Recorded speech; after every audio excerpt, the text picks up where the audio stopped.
Hi guys, നമുക്കൊരു മാങ്ങ ഉപ്പും മുളകിട്ടത് ഉണ്ടാക്കിയാലോ? എല്ലാവർക്കും അറിയാവുന്നതും എല്ലാവരും ചെയ്യുന്നൊരു കാര്യമാണെന്നറിയാം. എന്നാലും മാങ്ങ ഇങ്ങനെ കിടക്കണ കാണുമ്പോൾ എനിക്ക് ഭയങ്കര എക്സൈറ്റ്മെൻ്റ് ആണ്. അത് പറിച്ചിട്ട് അതുകൊണ്ട് എന്തെങ്കിലും ഒന്നും ഉണ്ടാക്കാണ്ട് എനിക്കൊരു മനസ്സമാധാനവും ഇല്ല. പണ്ടുണ്ടല്ലോ, അതായത് ഞാനൊരു 9-10 ക്ലാസ്സുകളിലൊക്കെ പഠിക്കുന്ന സമയത്ത് ഇങ്ങനെ മാർച്ചിൽ വെക്കേഷൻ ആവാൻ വേണ്ടി കാത്തിരിക്കുവേ. അപ്പം നമുക്ക് ഏപ്രിൽ മെയ് 2 മാസം അവധി കിട്ടുമല്ലോ. ഈ ഏപ്രിൽ മെയ് മാസമാണ് മാങ്ങയ്ക്ക് ഏറ്റവും കൂടുതൽ ഇങ്ങനെ വിളഞ്ഞ് കിടക്കുന്ന സമയം. ആ സമയത്ത് എൻ്റെ ഒരു ഫ്രണ്ട് ഉണ്ട്, അവൻ നാട്ടിൽ നിൽക്കാൻ വരും. അതായത് അവൻ്റെ അമ്മയുടെ വീട് എൻ്റെ വീടിൻ്റെ അടുത്താണ്.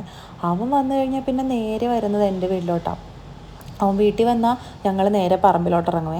പറമ്പിലാണെങ്കിൽ ഇങ്ങനെ കിളിച്ചുണ്ടൻ മാങ്ങയും മൂവാണ്ടൻ മാങ്ങയൊക്കെ ഇങ്ങനെ നിറച്ചിങ്ങനെ കൊല പോലെ കിടക്കുന്നുണ്ടാവുമേ.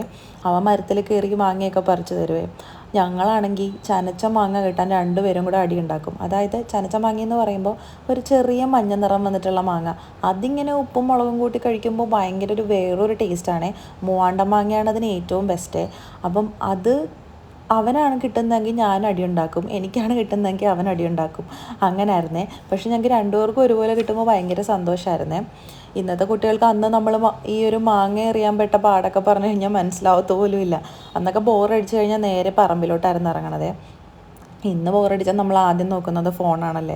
എന്തോ ഇന്ന് ഈ ഉപ്പും മുളകും ഇട്ട മാങ്ങ കഴിക്കുമ്പോൾ എനിക്ക് ആ പഴയ ഫീല് തിരിച്ച് കിട്ടുന്ന പോലെ തോന്നുന്നുണ്ട്. നിങ്ങൾക്ക് ഇങ്ങനത്തെയൊക്കെ എക്സ്പീരിയൻസ് ഉണ്ടായിട്ടുണ്ടോ? ഇങ്ങനത്തെ നല്ല നല്ല ഫീല് തരുന്ന ചൈൽഡ്ഹുഡ് മെമ്മറീസൊക്കെ ഉണ്ടെങ്കിൽ കമൻറ്റ് ചെയ്യട്ടോ. അപ്പോൾ അടുത്ത വീഡിയോയിൽ കാണാം. ബൈ.